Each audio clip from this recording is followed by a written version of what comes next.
So the actual speed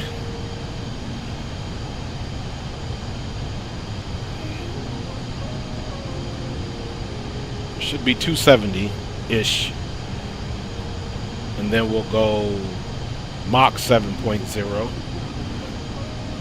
Now this is probably going to eat into our fuel.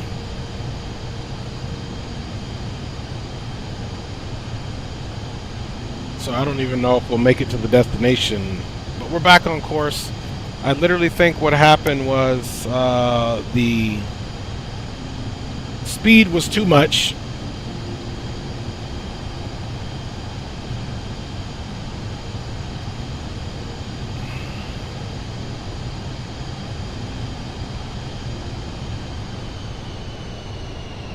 So auto throttles are back on 270. There we go.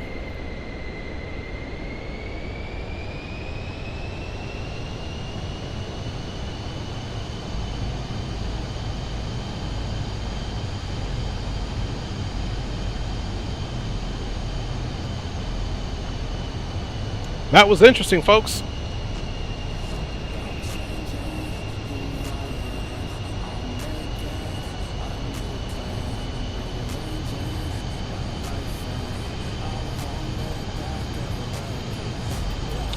So what I'm gonna actually do is I'm gonna bring the speed back to like 250. Let's go 240.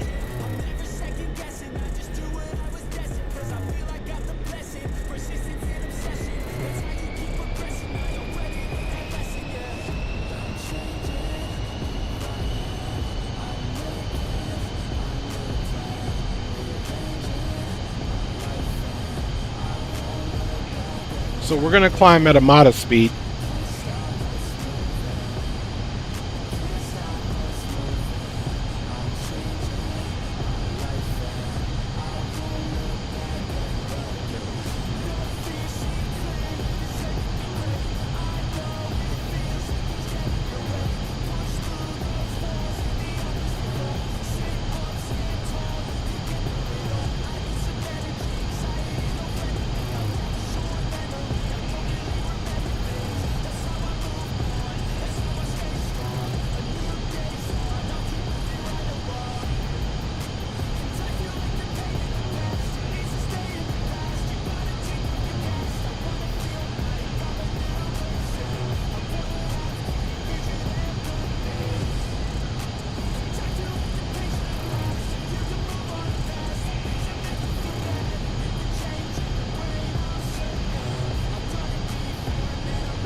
All right.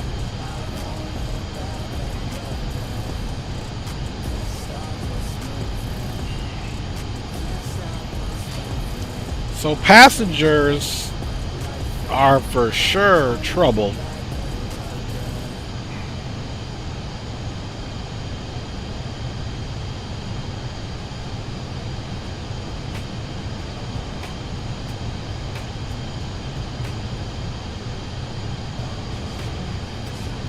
So we'll see how far we get on this fuel. If we don't make it to Provo, then we'll have to definitely look for some alternates, y'all.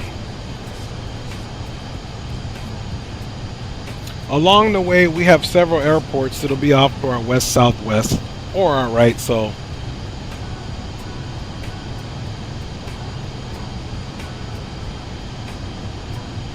we've got enough to divert to. Let's put it that way.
Alright, Fam Bammers.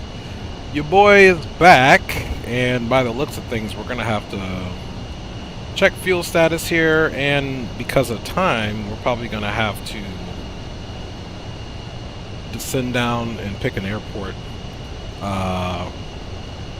that is conducive of us. Let me see the miles that we have roughly.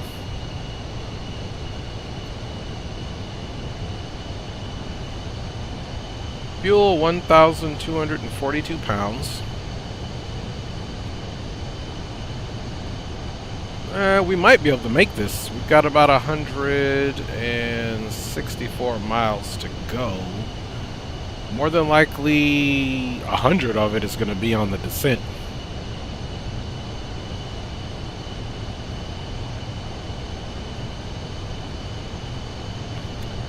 So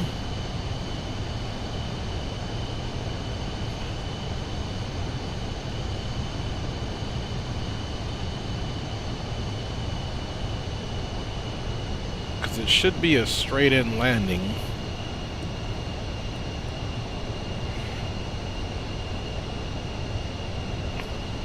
Let's look and see what alternate fields we have around.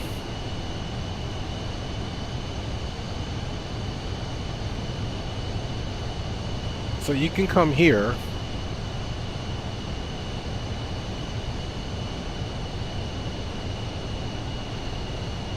We can go nearest, and it gives us, and that's Pinion, that's Colorado, and it gives us the runways close enough to us that should be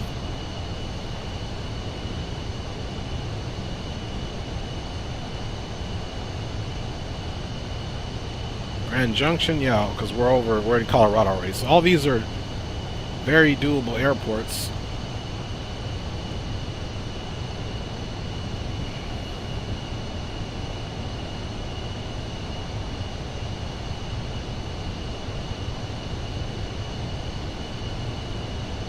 Alright, let's get rid of that.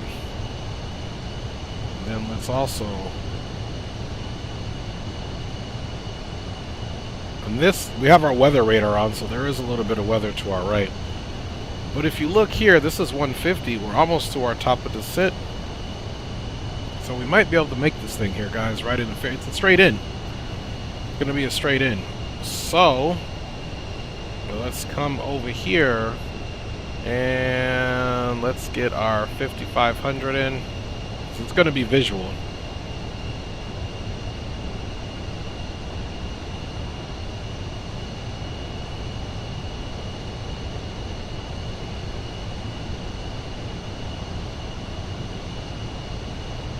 There's 5500.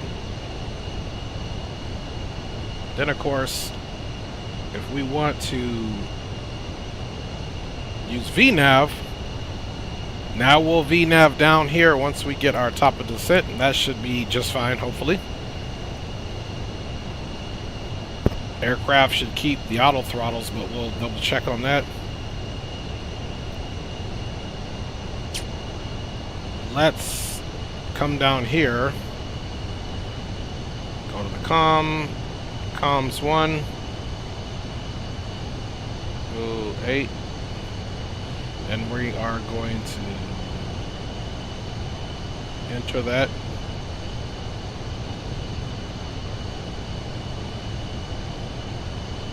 And if we want to swap them, now 1228 is up there. Let's look for the CTAF.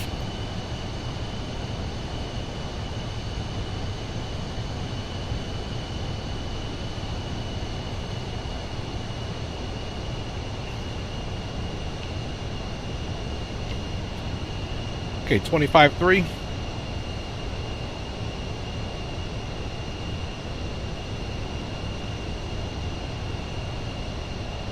Alright, boom.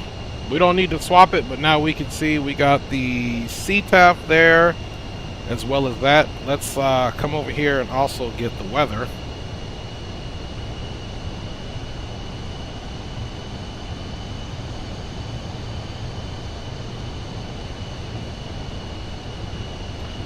So in order to get the weather, we're going to come here and then we're going to go show info.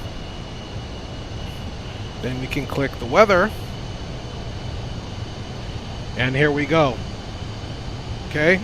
So if we want to get the full METAR in its standard format, here we go. 340, 60 knots. So runway 31 still makes sense. 6 static miles of visibility. We got broken clouds, 5,500, which is where we're going to be, as you can see, descending down here to. Temperature is 9 degrees Celsius, dew point -3, altimeter 3021. So we still have a gust. Well, it's not gusting, but those are pretty high winds. It's definitely too much to come in on runway 13 with a winds out of the north heading south-southeast. So that's no good. So we're gonna land there. So this is what we got for the field out for our field there, and we know that roughly the field is about 4,400 feet. But it's 10 static miles of visibility, so that's more than enough to get us where we need to be.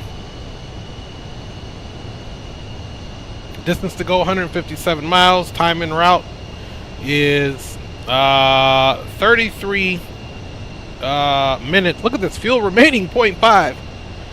So because of that little snafu we had, we lost a lot of fuel because we had to burn back up. We had to burn back up in order to get, which I even said it accidentally, 200 feet, trying to rush and do stuff coming out of that spin, which was clearly commenced by the overspeed. The autopilot came off because it didn't like the profile and saying, hey, you need to get it. Of course, I was away from the cockpit in the galley cooking. I started cooking some lunch for the kids. So things got super interesting during that time, but we recovered it. And now it's almost time to descend.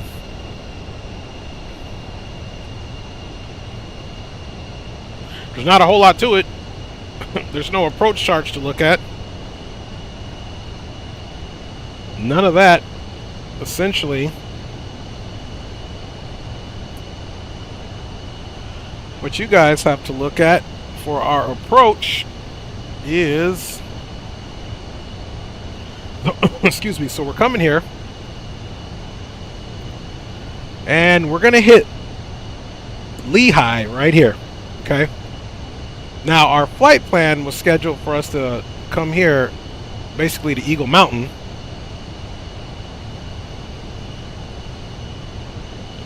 but because we're taking runway 31, which is this runway,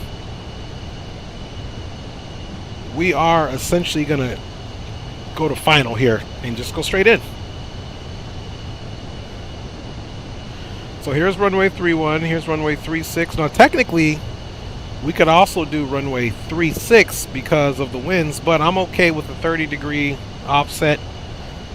We won't put our flaps in until we our final approach flaps until we're all the way, almost gonna be over. About a 1 mile final or so, 2 mile final. Then we'll throw it in. We'll see how the winds are doing it. We may land with one stage of approach flaps versus full landing flaps. So we'll see. So at this point, we're reeling the top of descent in, as you can see there. Once we get close enough, we'll get some symbology here that comes up to indicate when we will be on the perfect vertical profile for the descent. And then of course the aircraft, once it gets to the intercept and capture, which will be right where my mouse cursor is at, the aircraft will start to descend based off of that. We got to watch speed. Again, to be honest with you guys, this is the first actual, now I did some pattern work in this, but this is the first IFR flight that I have taken on in this aircraft. So let's definitely see what happens here.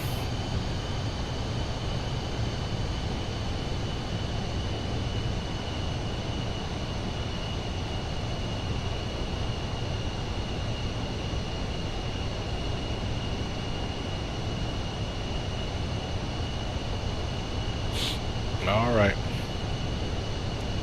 So, the crazy part is we don't even have minimums for runway 31.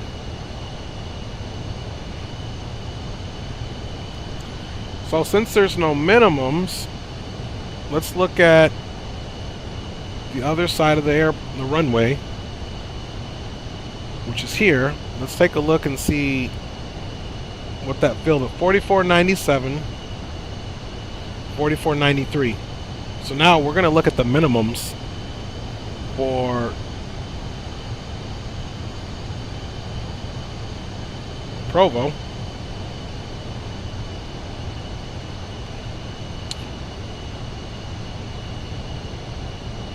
So let's pick, we'll just make it the ILS, and we're just going to see what this minimum is. 259 radio.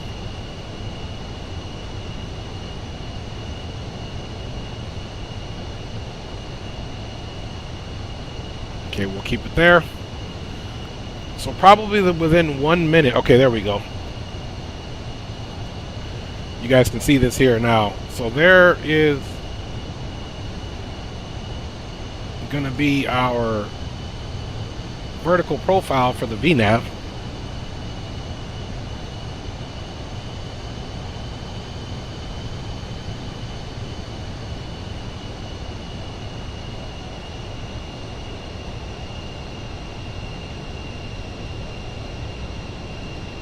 So we'll just wait for it to actually activate. Okay, there it is there. There is the teal vertical profile, and there's the V path. Recognize it. It turns to magenta, and now the aircraft begins to descend.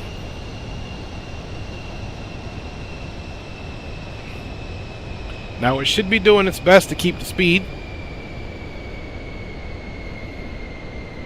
And there we go.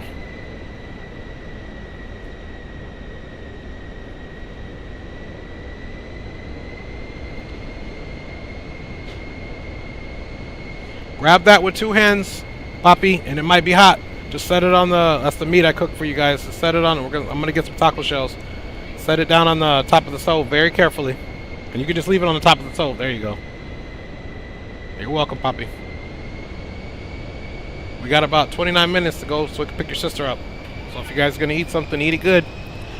Running daddy daycare and flying, y'all know how it is. That's why we went into that little situation. So we're on the way down.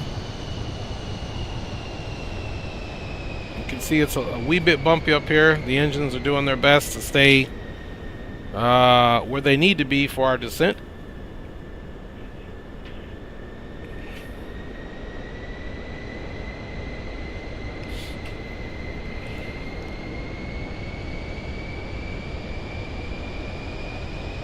Okay, so we said 259 on the minimums.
Okay, now we got it set to speed.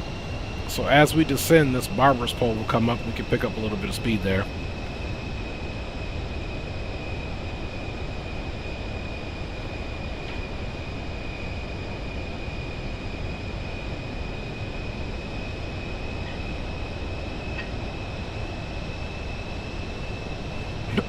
Excuse me.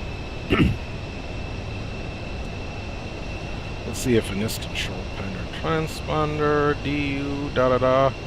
Just trying to remember how I get the minimums in here. I'm gonna remember it here in a minute. This is all. Doo-doo-doo.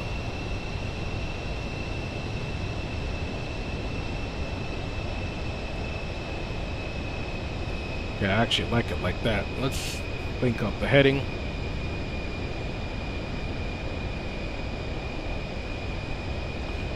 Just in case. En route timer, nav preview.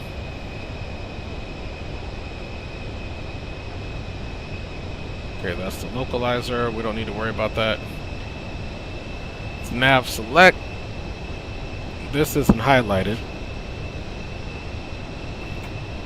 VFR, here's our ident, here's our DME.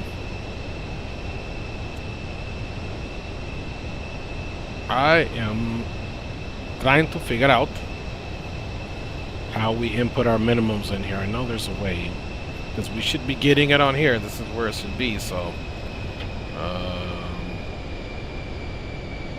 Okay, we're going to leave it alone. 4756 is the minimums, or is the minimum for the other side of the runway. So we're going to make ours 4758 is what we're going to remember until I figure out how to get the minimums in here.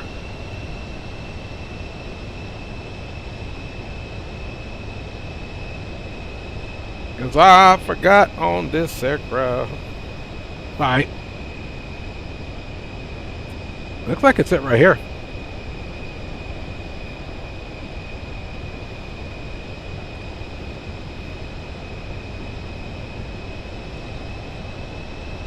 So we're going to do radio. So I found it, guys. And the minimums radio is 259. So we're going to make our minimums. There we go, 260. So it's in. We found it. The knob is way over here.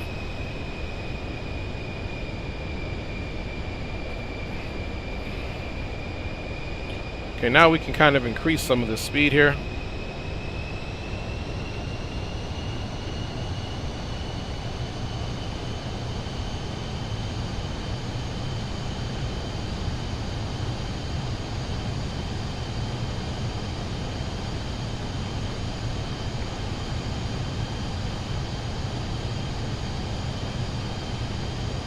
So 23 minutes to go.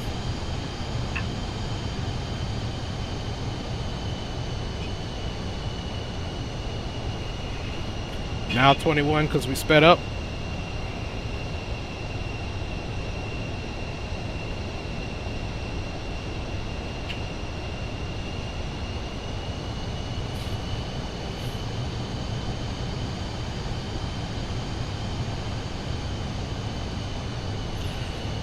Alright, so we're not done yet. Now we've got to go get rid of that, which I need to go back and get the altimeter one more time. We'll check it.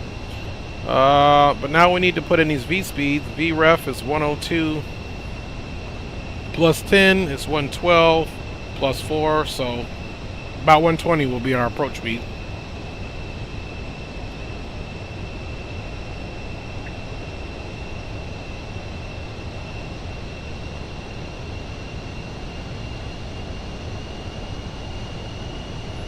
Alright, so that information is sent in.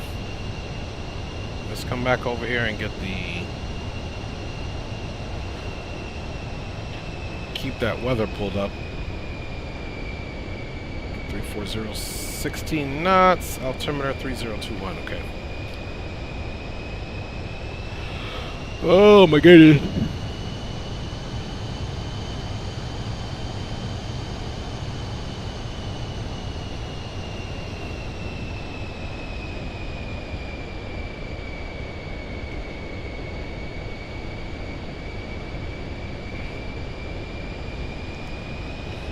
All right.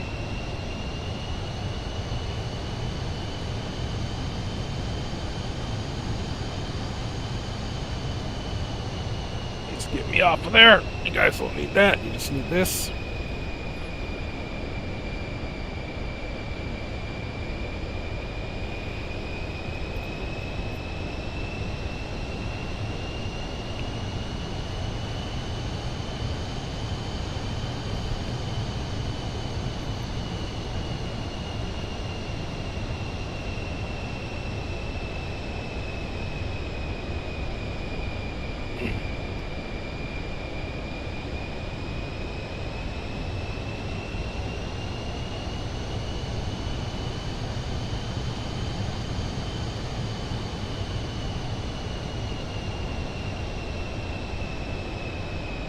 Okay, there you can see that little bit of weather front there.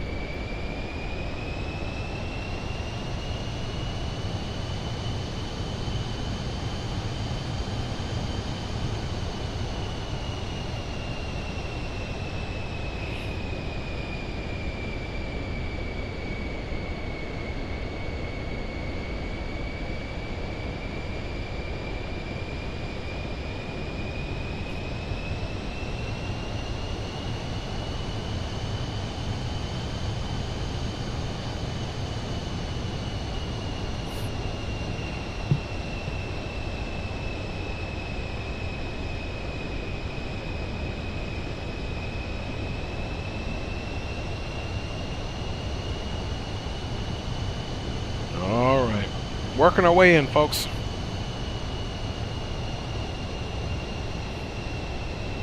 This thing really has a hard time struggling to keep on its own profile.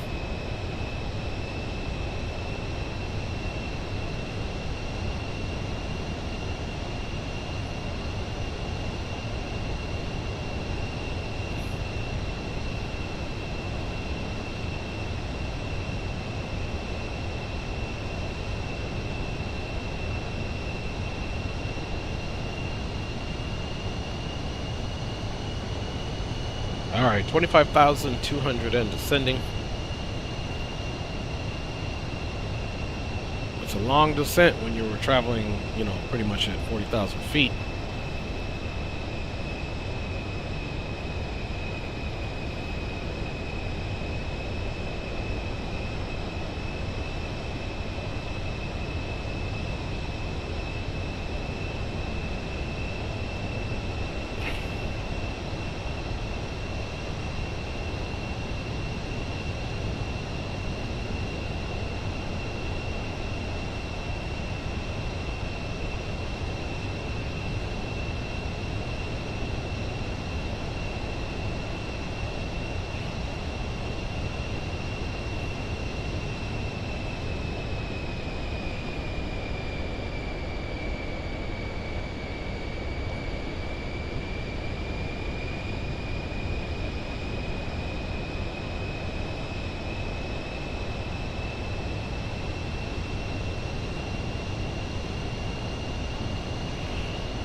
Don't forget 3021 is the altimeter.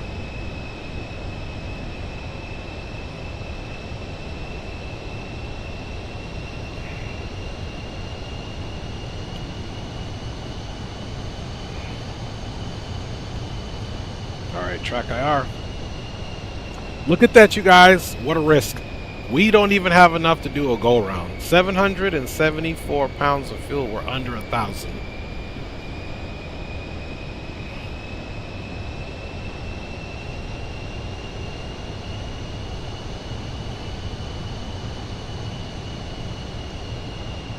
Spawning, man. What's up, my G? Good to see you, fam.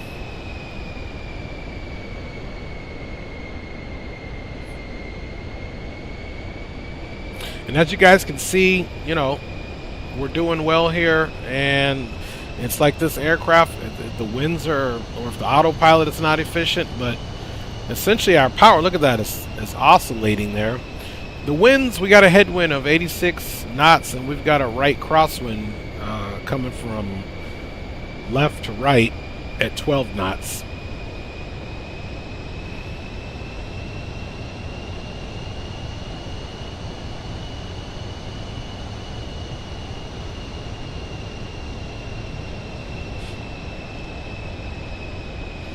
All right, 21,000 feet.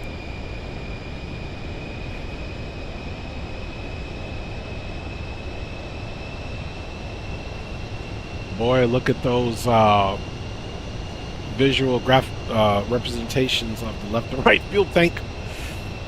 It's not really what you want. We probably can't even make our alternate, all because of that in-flight emergency we had.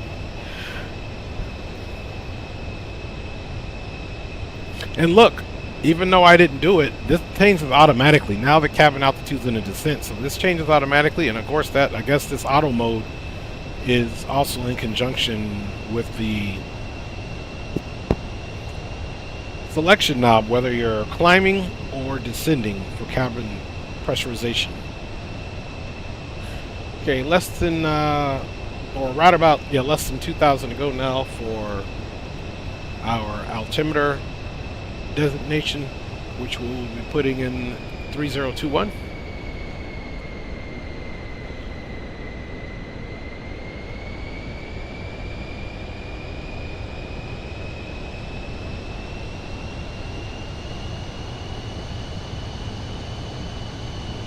All right.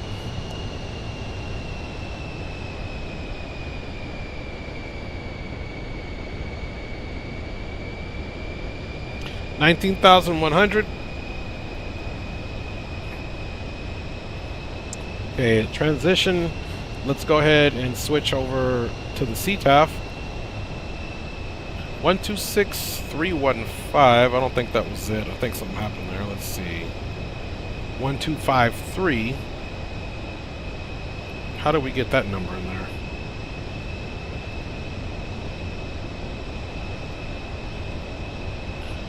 Oh, I must have been turning the wrong knob.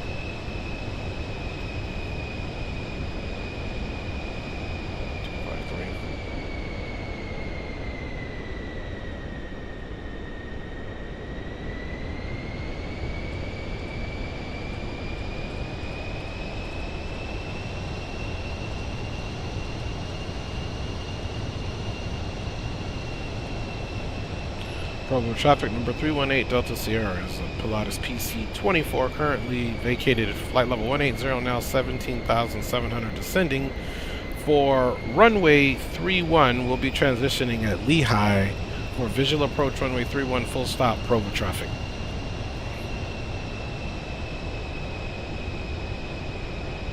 Okay guys, we're getting to the nitty gritty now. We've got an estimated 14 minutes until we're touching down.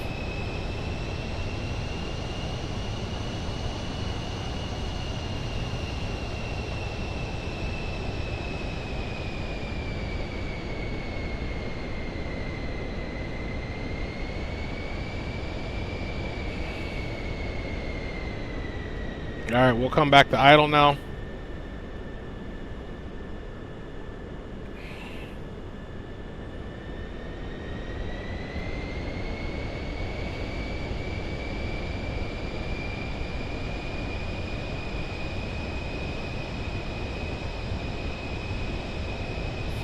Alright.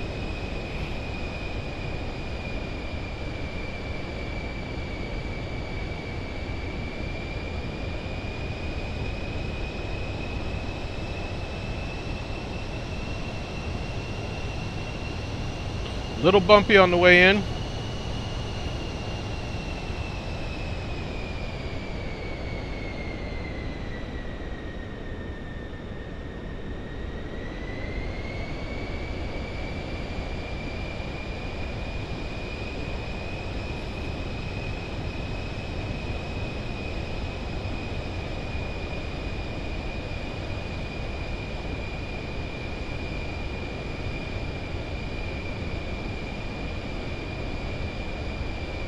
$15,300. Reel it in. 13 minutes to go.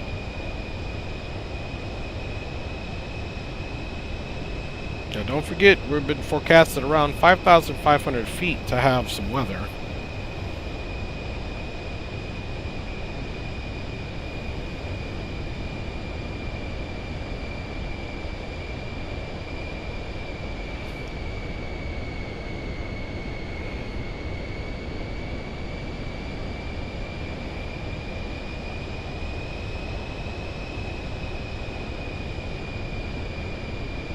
I just feel like there's some type of disparity in engine performance on this. There's no way that this aircraft should be oscillating its engine so drastically.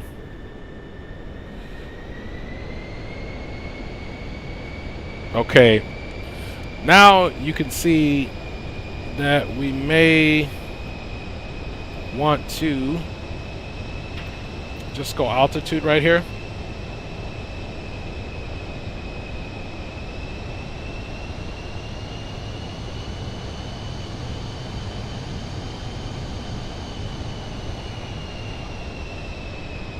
See, like it's even struggling to keep altitude.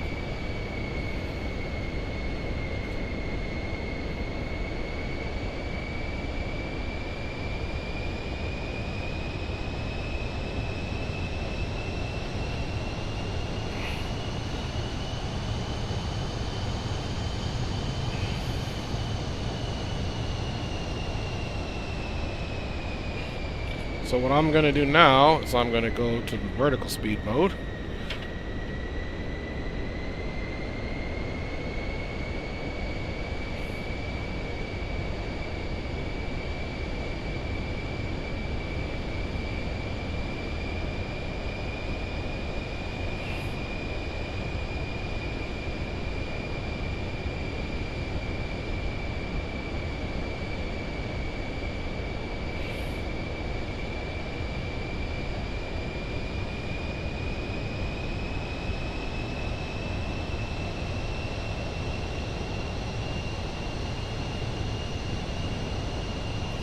Okay, guys, we are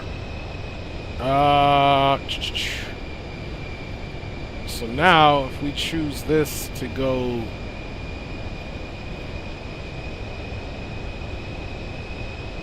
direct,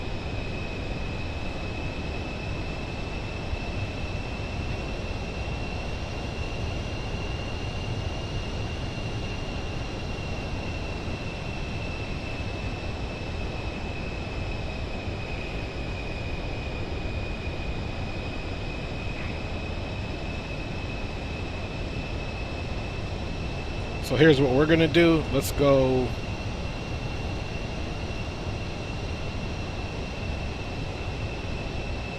bring that back, square that up, go to heading mode,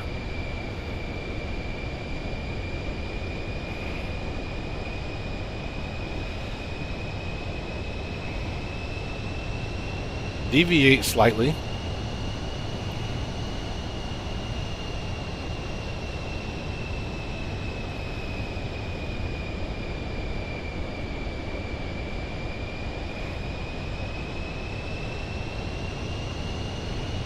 slow the speed back slightly, so that we look at this. Look how it's just so windy right here. Provo traffic, November 318 Delta Sierra 12,600. Currently descending off track direct to runway final for runway 31. We'll call on track on final for runway 31 Provo. So fortunately for us right now, we do have some good visibility.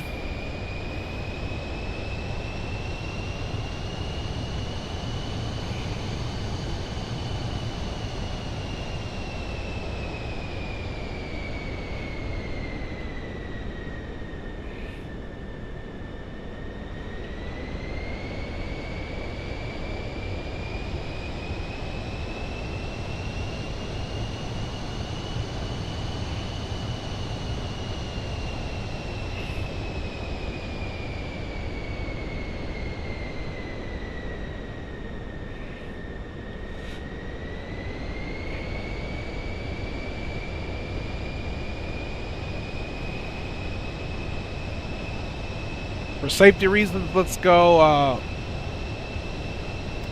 landing lights, wing light. Okay, we're through, pretty much.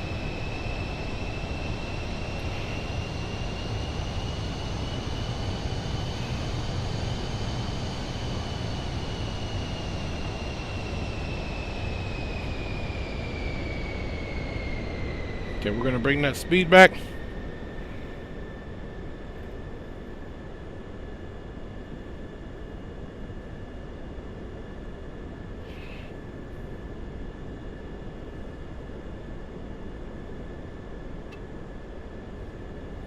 Alright, now watch this. Now what we can do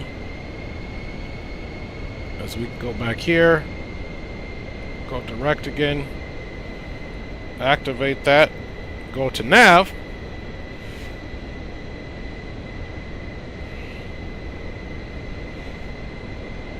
Bravo traffic November 318 Delta Sierra is on a extended right base for runway 31. We'll call it turning to final, Provo.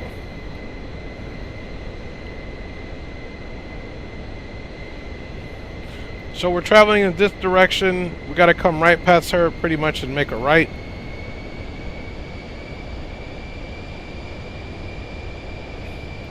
Over this terrain to final.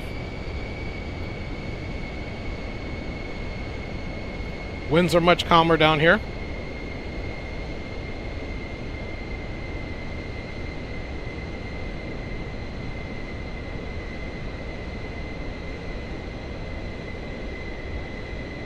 So the airport, I believe, is right here.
Autopilot off. Auto throttle off.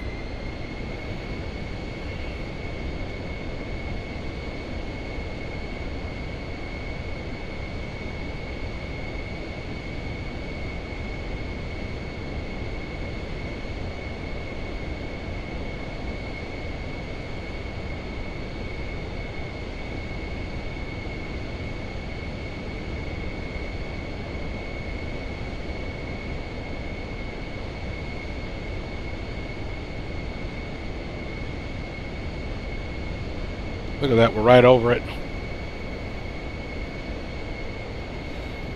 And Provo traffic, November 318 Delta Sierra, continued visual approach. We're going to circle left for runway 31.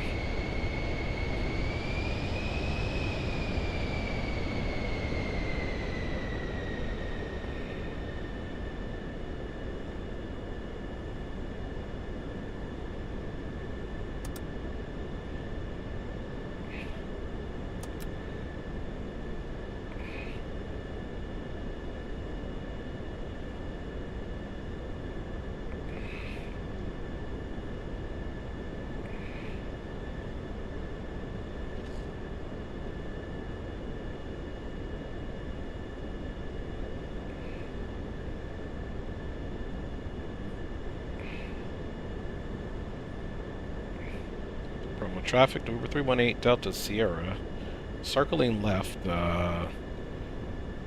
perpendicular now, left crosswind from runway 31, continue turn all the way around so that we can intercept final for runway 31, full stop, Provo.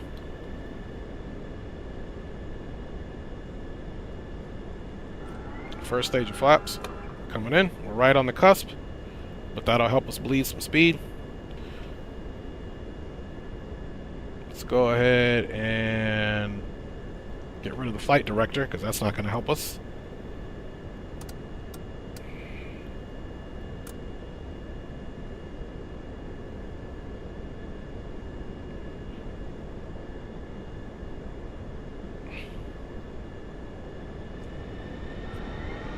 Next stage of flaps.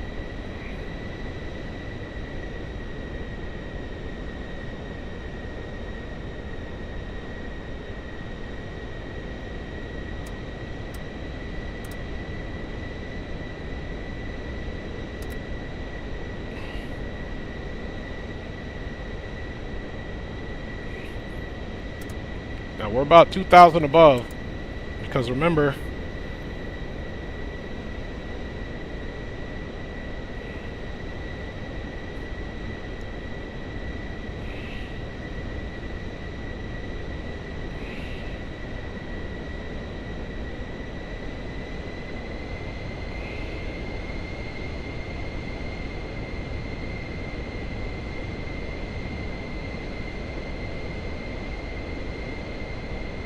alright, so when we touch down, it's going to be pretty quick. I got to go pick up my daughter. Got to leave in about 6 minutes.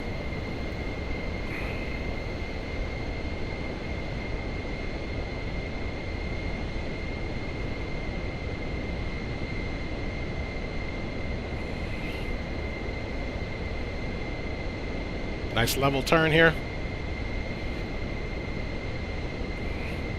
Provo traffic, left base, runway 31. November 318 Delta Sierra, full stop. So we're flaps 15. We'll see how it is on the way on, and then we'll probably do what we got to do. Speed is looking good.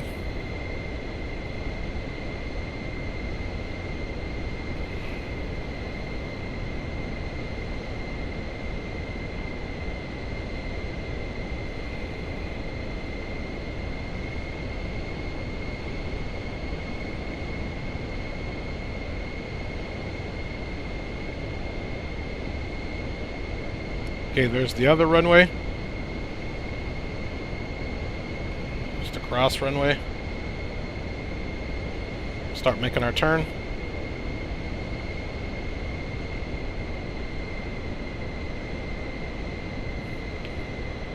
Alright, here we go. Gear down. And Provo traffic, November 318 Delta Sierra is now turned to final, runway 31, full stop.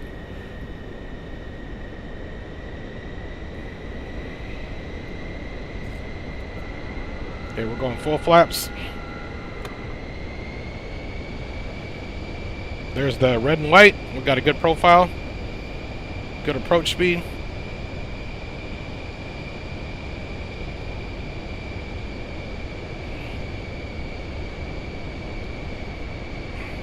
Sticking out at about 124 right here.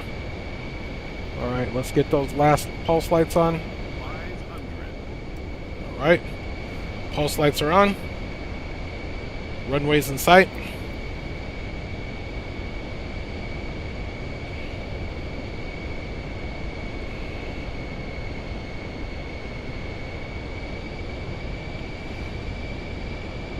Minimums. Continue.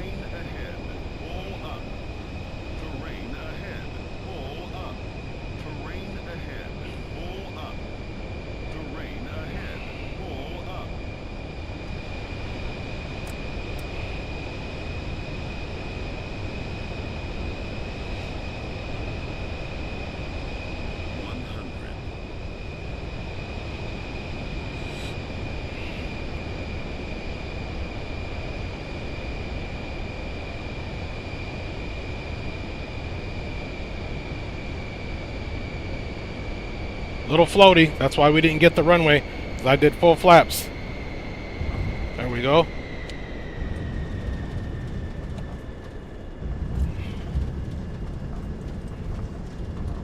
Woo! There we go. They didn't like that. Like, win. Alright. Yeah, she got on there and she got weird. I don't know if I like this. I don't know if I'll be streaming this aircraft again. It's just very touchy. Alright, y'all. We made it on time. We're not even going to park. I got to go. But general consensus is probably I won't be flying this aircraft again. It just seems like it has a few bugs that I'm not cool with. Alright. Beacon off.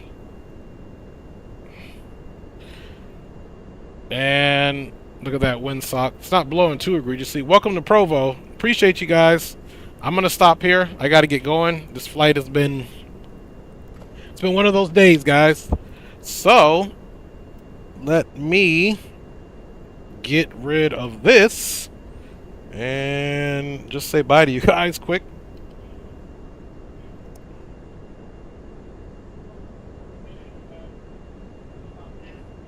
All right, my G's. Appreciate each and every one of you guys for riding on along. This was one of those streams that was kind of all over the place, man. Big up. You guys take care, and we'll see you on the next one, man. That's a weird salute. Take care, fam bammers. Wish you guys well. God bless, my G's.